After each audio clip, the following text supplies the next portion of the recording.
membahas kisah ya, biografi, sedikit analisa dan pelajaran dari kehidupan Rasulullah SAW. Kita buat secara berseri.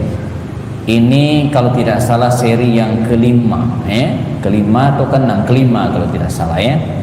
Seri yang kelima, dan bagi yang telat ngikutin ya, atau beberapa pertemuan sebelumnya tidak sempat ngikutin ya, acara ini saya live-kan di YouTube ya. Semoga sinyalnya baik-baik saja ya. Jadi setelah acara ini selesai, dia langsung terupload, begitu kira-kira ya. Jadi hitung-hitung sebagai dokumentasi ya. Jadi nggak usah direkam, nitip di handphone karena menuhin disk ya, cepat penuh. Itu 1 jam itu bisa lebih dari 1 giga. Kalau titip di handphone lebih bisa 2 giga ya. Nah ini kita titip di Google ya. Nah, titip di YouTube ya. Tuh titip di YouTube, setelah kajian selesai dia langsung terupload dan bisa disimak ulang. Jadi dalam rangka dokumentasi plus publikasi ya. Nanti dikasih tahu ibu-ibu di rumah, bagi yang tidak bisa hadir misalnya bisa mengikuti kajian ini lewat akun YouTube saya, Happy Andi Bastoni Channel ya, dan bisa disimak secara langsung insyaallah ya. Oke, baik. Jazakumullah. Sampai nanti waktu Isya jam 7:30 ya. Waktu Isyanya agak mundur sekarang. Kita akan membahas tentang nuzulul wahyi ila rasul ya, turunnya wahyu kepada Rasulullah SAW. Nah, tema ini merupakan lanjutan dari pembahasan kita sebelumnya ya. Pada awal-awal kajian saya pernah jelaskan dalam memudahkan kita mempelajari sejarah hidup baginda Rasul itu dengan cara membuat mapping peta kehidupan beliau ya. Ini supaya gampang. Kehidupan Nabi itu kita bagi 2 ya, era Makkiyah dan era Madaniyah ya, teman-teman sekalian ya. Nabi itu hidup di 2 fase. Fase Makkiyah ketika Nabi sebelum hijrah, dan fase Madaniyah setelah Nabi hijrah. Ayat-ayat Al-Quran juga ya dibagi oleh ulama menjadi 2. Nah, surat atau ayat-ayat Makkiyah dan ayat-ayat atau surat Madaniyah yang turun sebelum hijrah dan setelah hijrah. Periode kehidupan baginda Rasul era Makkiyah ini pun kita bisa bagi menjadi 2 supaya gampang. Qablal bi'tsah, sebelum kenabian, wa ba'dal bi'tsah, dan setelah kenabian. Nah, yang sebelum kenabian ini udah kita bahas. Lahirnya Rasulullah, masa kecilnya beliau ya, menghabiskan masa balitanya di perkampungan Halimah Sa'diyah, menyusui di Halimah Sa'diyah. Masa pengasuhan kakek ya, Rasulullah dari usia 6 sampai 8 tahun ya. Lalu beliau masuk usia remaja ya, dari usia 8 tahun berada dalam asuhan pamannya Abu Talib, terus sampai beliau menikah. Itu satu pertemuan tersendiri kita bahas. Bagaimana Nabi menggembalakan kambing, ikut pamannya berbisnis ke Syam ya, aktif dalam kegiatan kemasyarakatan ya. Beliau ikut peristiwa namanya Hilful Fudul, pernah kita bahas. Bahkan beliau juga pernah ikut kegiatan militer. Ada perang namanya perang Fijar, pernah kita bahas ya. Pertemuan lalu ya, kita sudah bahas zawajun Nabi, pernikahan Rasulullah Sallallahu Alaihi Wasallam. Nah, ini disebut dengan periode Qablal Bi'tsah. Semua peristiwa ini terjadi zaman sebelum beliau mendapatkan wahyu ya. Berbisnis gitu kan, ikut perang Fijar, bahkan menikah, ini semua Qablal Bi'tsah, sebelum kenabian. Nah, sekarang kita akan masuknya ma ba'dal bi'tsah, setelah kenabian. Rasulullah SAW mendapatkan wahyu. Kalau kita telaah sejarah kehidupan baginda Rasul, kita akan menemukan penjelasan bahwa baginda Rasul menggeluti dunia bisnis itu dari usia 12 sampai usia 37 tahun ya. Nah, masuk usia 38 tahun usia beliau, dikisahkan baginda Rasul ini sudah mengurangi ya, atau mengurangi aktivitas bisnisnya, mengurangi berangkat ke Syam, ke Bahrain ya. Jadi beliau hanya mengelola bisnisnya di kota Mekah, dan sebagian riwayat mengatakan beliau bahkan mulai berinvestasi.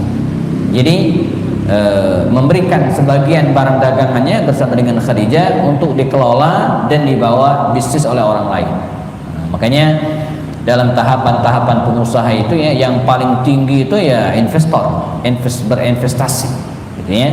Pertama kan magang itu ya, magang ya, sebagai karyawan, baru kemudian self employed, pekerja lepas, lalu menjadi businessman ya, pengusaha, dan paling tinggi setelah itu investasi, investor ya. Investor itu ya usahanya jalan ya, orangnya jalan-jalan orang jalan-jalan ini bisnis jalan ya, jadi udah nikmati.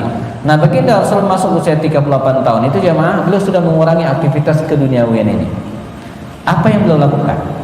Nah, beliau dikisahkan memperbanyak diri untuk menyepi diri, baik di rumah beliau sendiri ataupun di beberapa tempat. Peristiwa ini disebut dengan yatahannas. Dalam Sahih Bukhari itu disebutkannya yatahannas. Beberapa ulama memaknai yatahannas ini dengan yatahannaf ya. Yatahannaf menjadi orang yang hanif, tidak ikut judi, tidak minum minuman keras, apalagi berzina, tidak juga menyembah berhala. Nah, orang-orang yang tidak melakukan aktivitas seperti ini sebenarnya orang-orang yang tahannaf, ya tahannaf, orang-orang yang hanif. Dan sebenarnya jamaah yang melakukan hal seperti ini bukan hanya Rasulullah ya, ada beberapa tokoh Quraisy juga yang melakukan hal yang sama. Misalnya yang saya ingat ada tokoh namanya Waraqah bin Naufal, itu juga sama, Ubaidillah bin Jahash. Ada tokoh juga namanya Zaid bin Amr ya. Zaid bin Amr, ayah dari Sa'id bin Zaid, juga sama, tidak menyembah berhala, tidak minuman keras gitu kan, dan menghindari hal-hal seperti itu. Mereka disebut dengan orang-orang yang hanif, orang-orang yang masih menerapkan gitu kan ya, ajaran sisa-sisa ajaran Nabi Ibrahim alaihissalam ya, sisa-sisa ajaran Nabi Ibrahim alaihissalam. Nah, Nabi ini yatahannas, menyendiri, menyepi diri, menghindari hiruk pikuk dunia tadi itu. Dan di antara tempat yang paling sering beliau gunakan sebagai tempat untuk yatahannas ini atau yatahannaf ini adalah Ghar Hira, Gua Hira. Di mana itu? Di Mekah ya. Jadi jaraknya mungkin sekitar 5 atau 6 mil ya, nggak nyampe 10 kilo ya, dari pusat kota Makkah, dari Ka'bah Masjidil Haram ya. Itu kalau naik taksi ya, mungkin 20 menit kali ya, nggak nyampe 30 menit, nggak nyampe setengah jam ya ke tempat itu ya. Jadi Gua Hira ini jamaah terdapat di sebuah bukit namanya Jabal Nur ya, Bukit Cahaya. Ada dua yang terkenal ya, diantaranya ada Jabal Nur dan ada Jabal Sur. Nah, kita jangan keliru. Jabal Sur itu nanti kita akan berkenalan dengan Jabal Sur ini ketika Nabi hijrah ya, tempat Nabi bersembunyi bersama dengan Abu Bakar Siddiq. Jabal Sur, di atasnya ada Gua Sur. Nah, ini Jabal Nur ya, Bukit Cahaya. Nah, di atasnya enggak puncak banget sih ya. Nah, jadi kita naik ke atas itu dari bawah sampai ke puncak Jabal Nur ya. Jabal Nur ini pengalaman saya rata-rata butuh waktu sekitar 1,5 jam ya. 1,5 jam itu udah jalan santai. Udah 1,5 jam itu udah plus selfie. Jalan dikit selfie, jalan dikit ya. Jadi tapi kalau tanpa selfie jalan cepat 1 jam tembus ya. Nah, jadi naik ke atas ya, turun ke bawah sedikit, belok. Nah, di situ ada namanya Gua Ghar Hira, Gua Hira ya.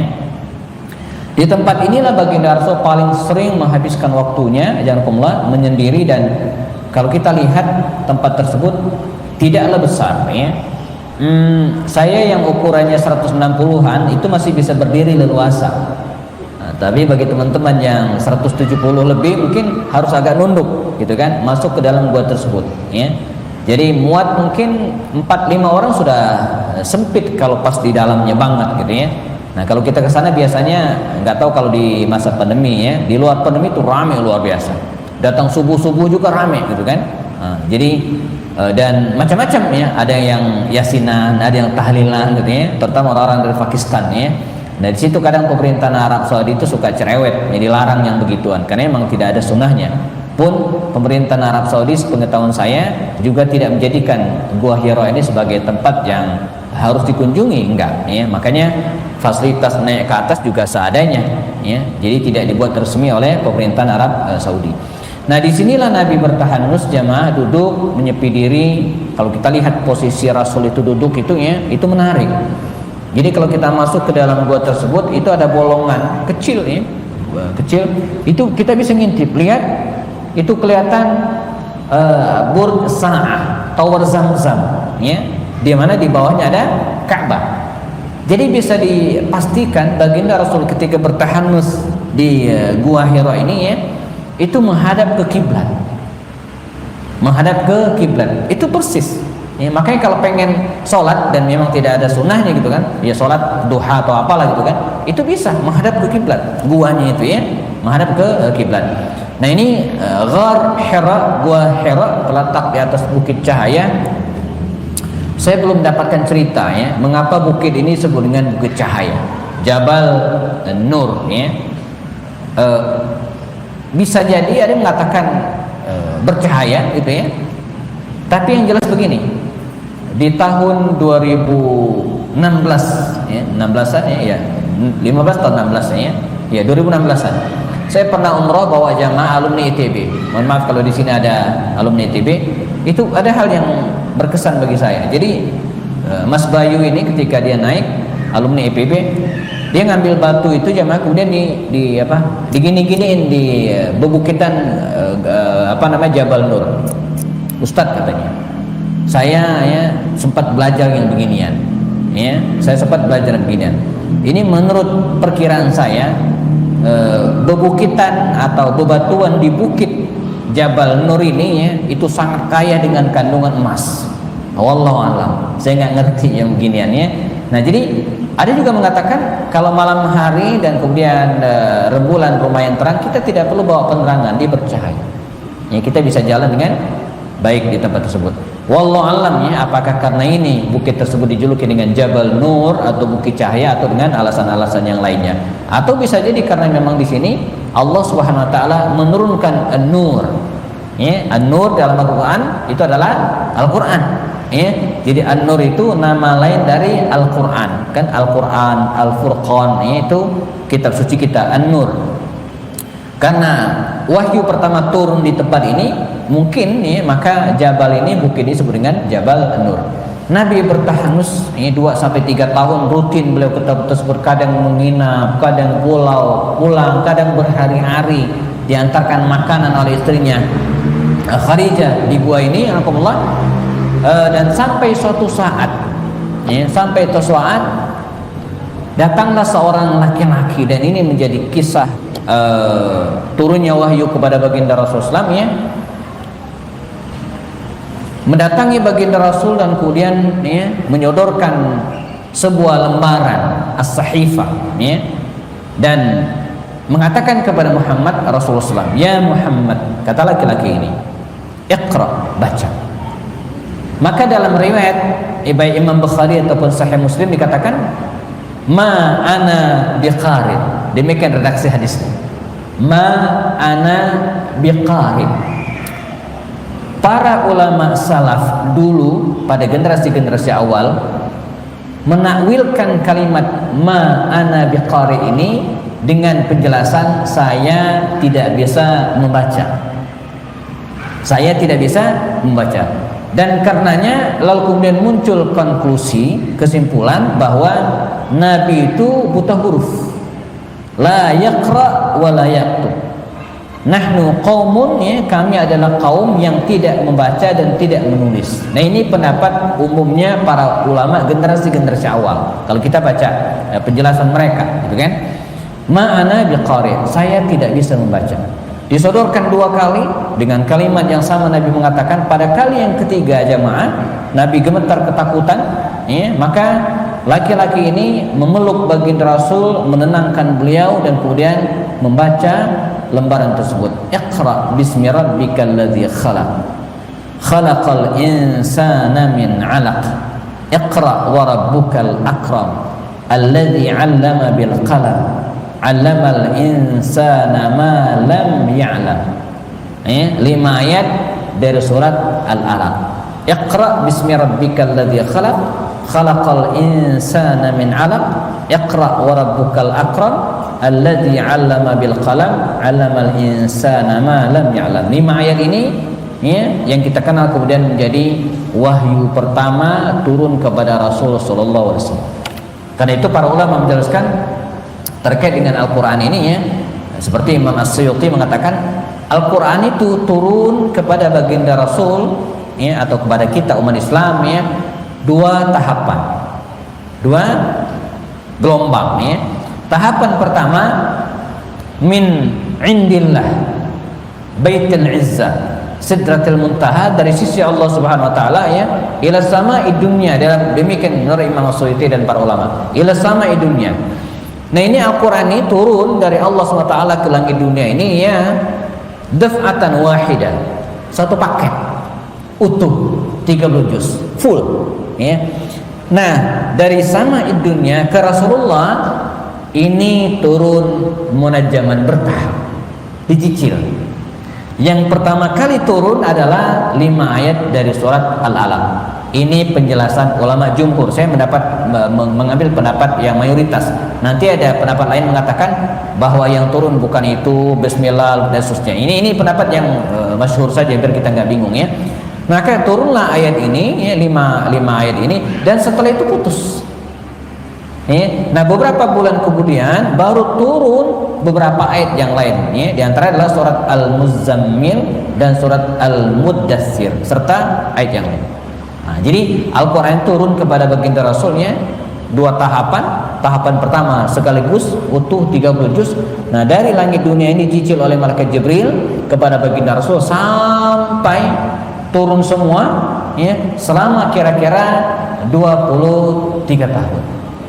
Saya ingat di SD dulu, ya, ibu guru kami mengajarkan berapa lama Al-Quran turun, 22 tahun 2 bulan 22 hari. Ya enggak, sebenarnya enggak gitu-gitu amat, ya. Tapi kira-kira 23 tahun, 13 tahun era Makkiyah sebelum Nabi hijrah, dan 10 tahun ketika Nabi sudah hijrah ke Madinah, ya. Jadi di antara hikmahnya apa?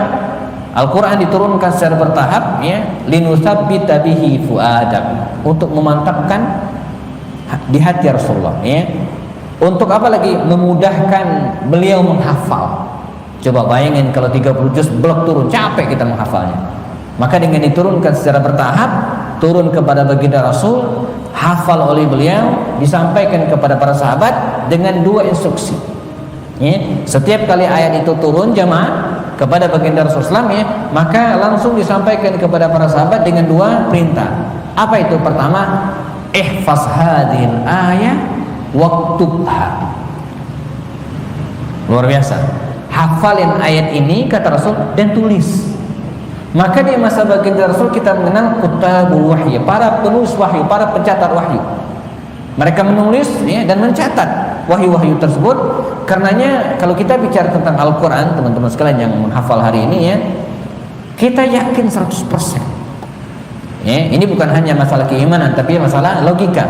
Kalau keimanan kita udah jelas, inna nahnu nazzalna dzikra wa inna lahu lahafiz, ini jaminan Allah. Ya, ini masalah keimanan. Tapi secara logika juga, bagaimana Allah memelihara Al-Quran itu dengan cara apa? Hifzan wa kitaban, ya, hifzan wa kitabatan, ya. Al-Quran itu turun kepada kita aman, komplit 100% gitu kan, nyampe kepada kita dengan 2 jalur. Hifzan, teman-teman para penghafal Quran, andai seluruh mushaf Al-Quran di dunia ini jamaah dimusnahkan, dibakar, Al-Quran tetap ada dalam fizuhun atau azhan, ya, dalam pikiran-pikiran dan hafalan-hafalan kaum muslimin, ya. Nah, yang kedua, ya, dengan kitaban. Di masa baginda Rasul itu sudah ditulis. Dan ini berbeda dengan kitab suci teman-teman kita yang Nasrani yang mungkin lebih dari 200 sekian tahun baru kemudian ditulis, gitu kan? Al-Quran enggak. Al-Quran itu ditulis ketika Nabi masih hidup, ya, dan dikumpulkan pada masa Abu Bakar Siddiq sampai pada masa Umar, dan di masa Utsman bin Affan dicetak ulang, disaksikan oleh ribuan para sahabat Nabi pada waktu itu. Karena itu mushaf kita ini disebut dengan mushaf Utsmani. Utsman bin Affan, bukan Utsmani, Turki Utsmani. Ini keliru lagi. Ini ada saya sempat baca di Twitter, orang nggak benar ya. Ini Al-Quran ini ditulis ya pada masa pemerintahan Turki Utsmani, abad ke-13 atau bahkan abad ke-14 ya. Turki itu kan berhasil berdiri kan 1453, jauh setelah Nabi meninggal dunia. Wah, ini nggak benar, konyol ya. Jadi disebut dengan Turki Utsmani, disebut dengan mushaf Utsmani itu adalah karena ditulis dan digandakan pada masa Sayyidina Utsman. Pada saat itu masih ratusan ya, ribu sahabat Nabi yang masih hidup, ya.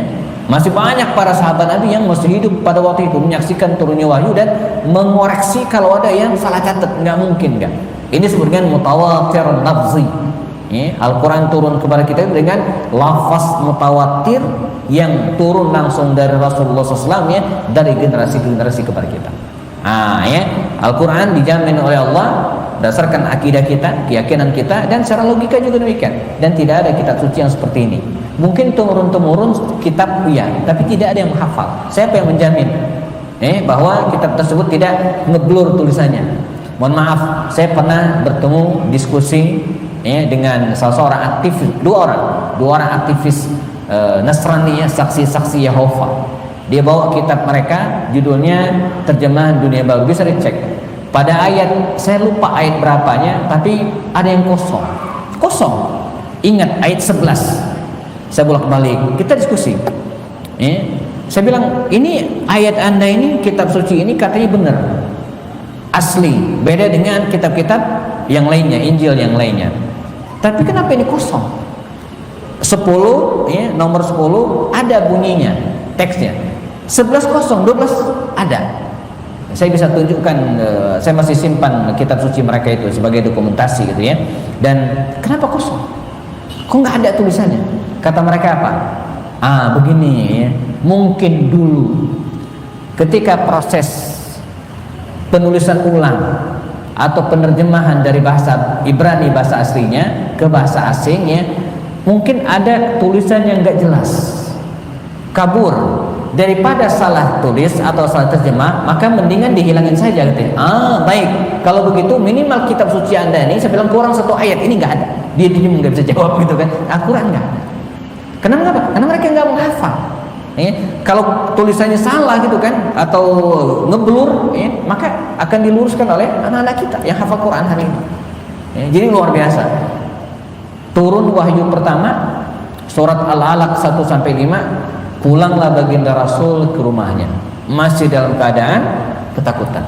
Ini kebayang oleh kita jamaah sekalian, pulang ke rumah, zamiluni, selimuti saya, kata Rasulullah.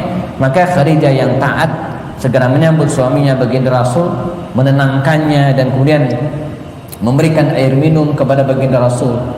Dan ini tipe keluarga yang luar biasa. Seorang istri yang sangat ngerti tentang apa yang diperlukan oleh suaminya, diselimuti dan kemudian diberikan minum. Dan jangan lupa Khadijah memberikan motivasi, memberikan dukungan kepada suaminya baginda Rasulullah dengan kalimat di antara adalah kalla wallahi, wahai suamiku, tidak, sekali-kali jangan khawatir, jangan takut. Apa kata Khadijah mengatakannya? La yukhzikallahu abada, atau fima ma'nal hadisnya, la yukhzikallahu abada, Allah tidak akan pernah menyulitkan. Innaka latasil rahim, engkau ini wahai suamiku Muhammad SAW, maksudnya latasil rahim, sungguh orang yang rajin bersilaturahim. Jadi Nabi itu rajin bersilaturahim, dan apalagi kata beliau wa tuqir dhaif, menguatkan, menolong orang-orang yang lemah, wa tut'imu al-masakin atau ad-duafa, dan memberi makan orang-orang miskin dan orang-orang yang lemah. Ini Rasul. Jadi Anda ini orang baik.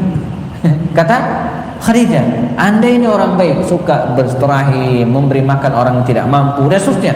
Ya, Allah tidak akan mungkin, kata Khadijah, ya, memberikan kesulitan kepada orang yang baik. Maka janji Allah SWT kepada kita, ya, hal jazaul ihsan illal ihsan, itu umus.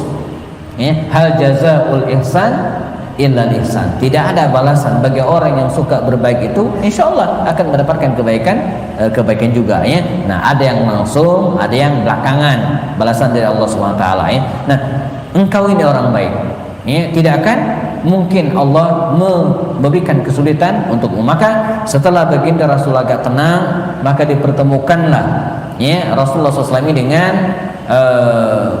Warqah bin Naufal, ya, salah seorang yang dianggap sebagai masih menganut sisa-sisa ajaran Nabi Ibrahim, tidak menyembah berhala, tidak minuman keras, dan tidak juga berjudi, ya. Dan waktu itu usia sudah agak sepuh, ya, dipertemukan dengan baginda Rasul. Warqah bin Naufal ini, ya, masih terbilang kerabatnya Khadijah radhiyallahu anha, dan para ulama tarikh menyebutkan huwa Nasrani, ya, dia pemeluk agama Nasrani. Ini dalam teks-teks riwayat dikatakan huwa Nasrani. Rasul pun menceritakan kepada Warqah bin Naufal ini tentang pengalamannya di Gua Hira, pertemuannya dengan seorang laki-laki yang tidak dikenal, dan kemudian lembaran yang diberikan dan kemudian dibacakan, ya, surat Al-Alaq tersebut.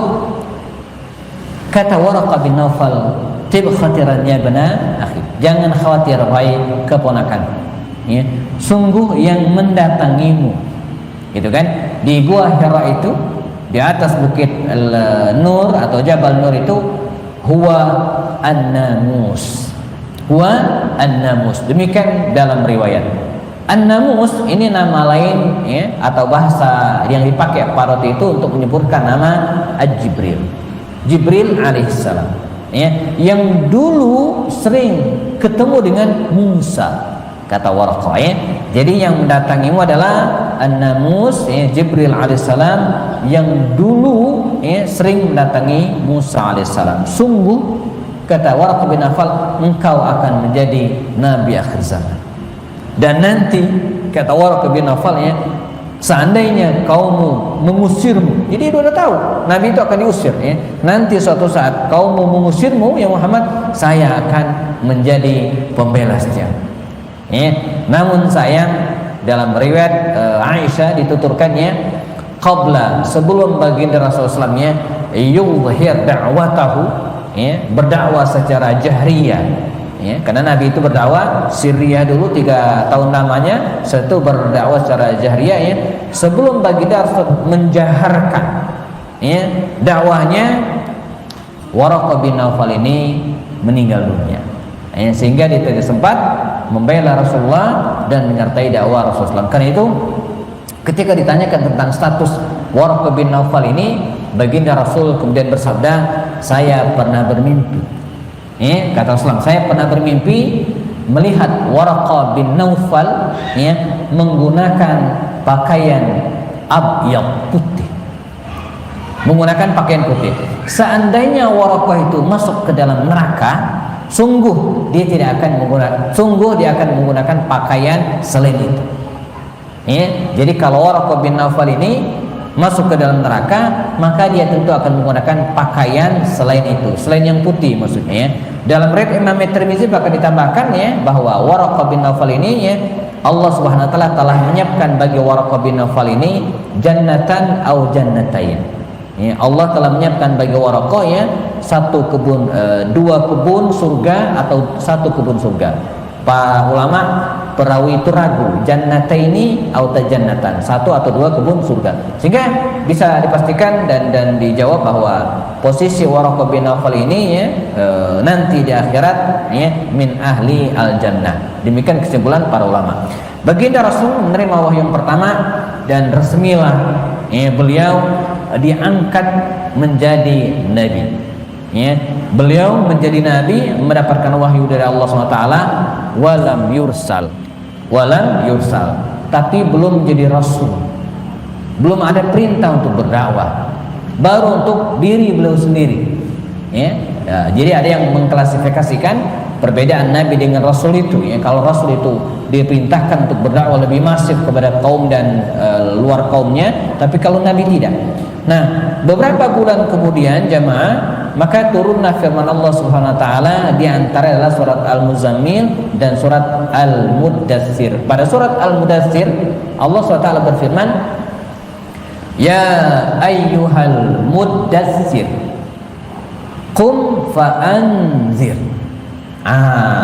Ada kalimat qum fa'anzir ya, wahai orang yang berselimut, karena Nabi waktu itu memang sedang berselimut ketakutan. Begitu dia keluar, dia lihat ya, menutupi segala pemandangan, ada sayapnya di dalam malaikat. Nabi masuk ke dalam rumah kemudian berselimut, maka datanglah malaikat membawa wahyu, ya ayyuhal muddatsir, wahai orang berselimutnya, qum fa'anzir, bangkit dan berilah peringatan. Maka sejak saat itu baginda Rasul mendapatkan amanah ya, untuk menyampaikan risalah ini.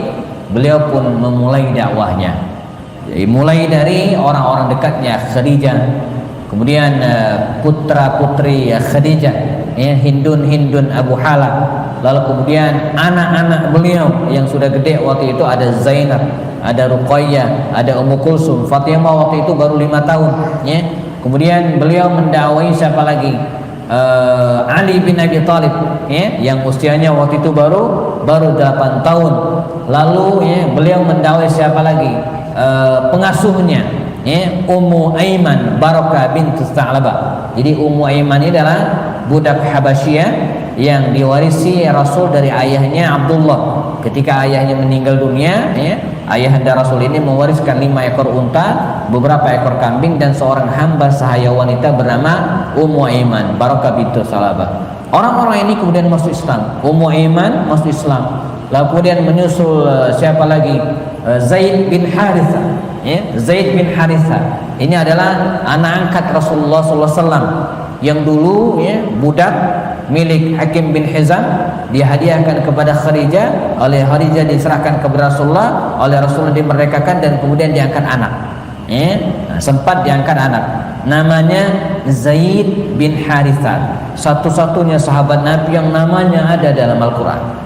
Falamma qada Zaidun ya, Zaidum minha waqara, dalam surat Al-Ahzab. Tidak ada ya, satupun sahabat Nabi yang namanya ada dalam Al-Quran kecuali Zaid bin Harithah. Dia pun masuk Islam ya. Dan beberapa yang lain, misalnya ada siapa? Utbah bin Ghazwan ya. Utbah bin Ghazwan itu orang yang ketujuh masuk Islam ya. Dan nah, puncaknya jemaah, Abu Bakar Siddiq ya, masuk Islamnya Abu Bakar Siddiq radhiyallahu anhu. Ibarat keran air, Abu Bakar Siddiq ini luar biasa ya. Begitu dia masuk Islam, maka dakwah Rasul yang dilakukan secara bertahap dan kemudian sembunyi-sembunyi ini seperti keran air yang bocor, mengalir kemana-mana. Maka di tangan Abu Bakar Siddiq inilah masuk Islam banyak sekali tokoh-tokoh terkemuka. Sebut misalnya yang saya ingat ada Utsman bin Affan. Utsman bin Affan itu masuk Islam di tangan Abu Bakar Siddiq. Kita ingat cerita waktu itu ya, ketika para tokoh Quraisy ya akan menggelar rapat di Darun Nadwa ya, di gedung parlemen mereka waktu itu, dan semua tokoh diundang ya untuk hadir pada rapat ini.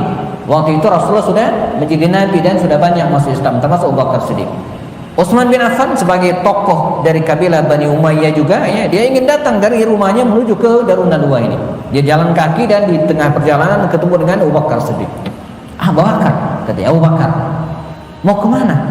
Bukankah sebentar lagi sekarang ada pertemuan di Darun Nadwa? Ini rapat penting ya, jadi semua keputusan yang ditelurkan di Darun Nadwa itu mengikat penduduk Mekah. Bayangin ya, rugi sekali kalau nggak datang ya, jadi rugi kalau tidak datang. Bukankah sekarang, kata Utsman bin Affan kepada Abu Bakar, ada rapat ya, di majlisil qaum, di pertemuan kaum di Darun Nadwa. Ya, kata Abu Bakar Siddiq, tapi saya tidak bisa datang. Ini aneh.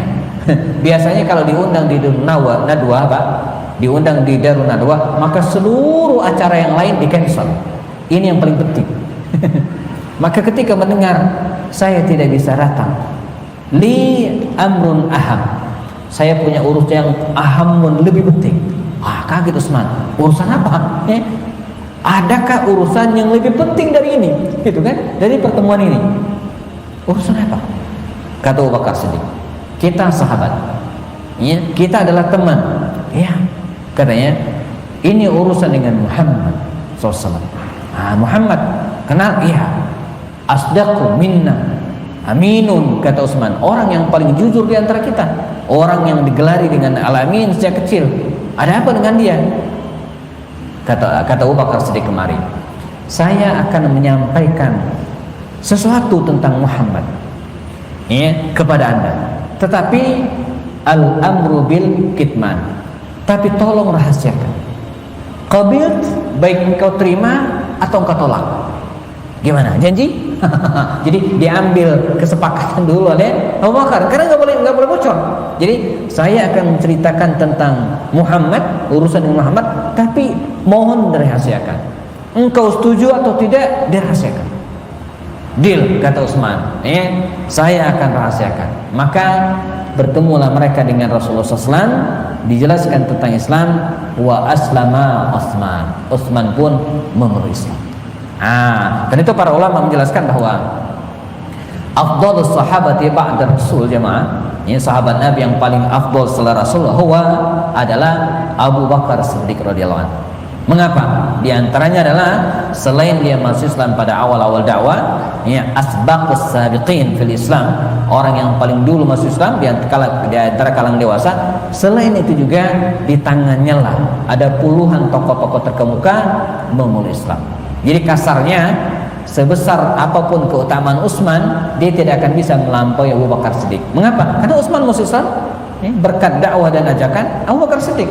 Demikian juga dengan yang lainnya, ada Abdurrahman bin Auf, ada lagi Abu Ubaidah bin Jarrah, Talha bin Ubaidillah, beberapa sahabat Nabi yang lainnya masuk Islam di tangan Sayyidina Abu Bakar Siddiq. Nah, fase ini jamaah berlangsung selama 3 tahun. Penulis kitab Al-Manhaj Al-Haraki,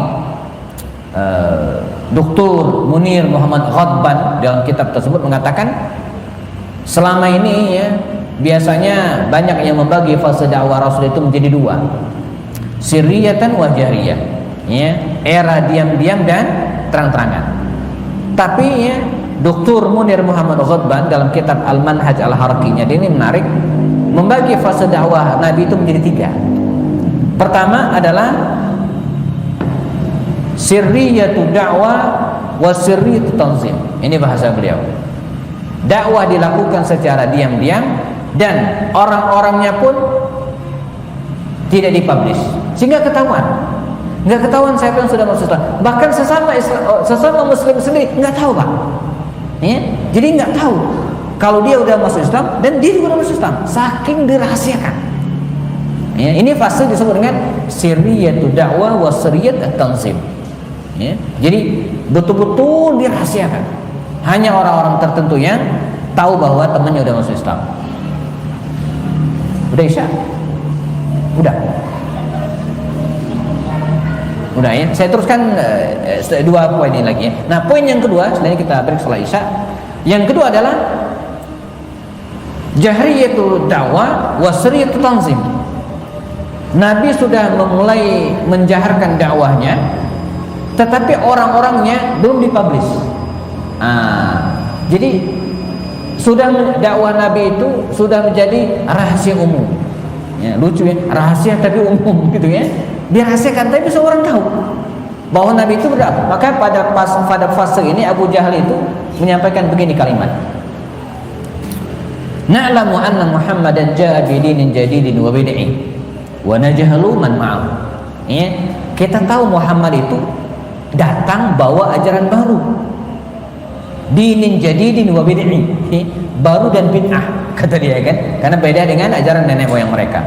Wa najhalu man ma'ahu, tapi kita nggak tahu siapa saja yang bersama mereka. Ini yang membuat mereka mulai gelisah, mulai was-was. Jangan-jangan anak kandung mereka sudah masuk Islam, jangan-jangan orang-orang dekat mereka masuk Islam.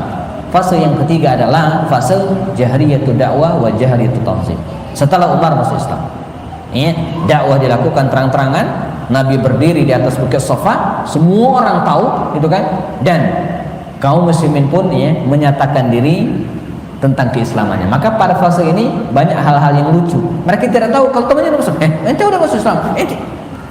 Ketika mereka ini dibolehkan untuk menampakkan keislamannya, dan efek positifnya Islam jadi terkenal, viral, dan efek negatifnya sebagian dari para sahabat Nabi yang mengalami penyiksaan dan tekanan-tekanan dari para tokoh Quraisy yang tidak senang dengan Islam. Nah, kita cut sampai di sini jemaah. Pada pertemuan depan kita akan bahas ya marahilu da'wat Rasul, tahapan-tahapan dakwah Rasul ya, dan dimulai dari keislaman Hamzah, Omar, sampai nanti mereka dibolehkan hijrah ke Habasyah ya, setelah diantara mereka mengalami tekanan-tekanan dari berbagai sisi. Jazakumullah khairan. Kita siap-siap melaksanakan sholat Isya berjamaah. Nanti jika ada yang ingin tanyakan, kita bisa ngobrol santai pada Isya, tidak usah terlalu formal, biar lebih mendalam jika diperlukan ya. Biar berkah, kita cukupkan dengan kafarat majlis. Subhanakallahumma wa bihamdika asyhadu an la ilaha illa anta astaghfiruka wa atubu ilaik. Assalamualaikum warahmatullahi taala wabarakatuh. Silakan muadzin.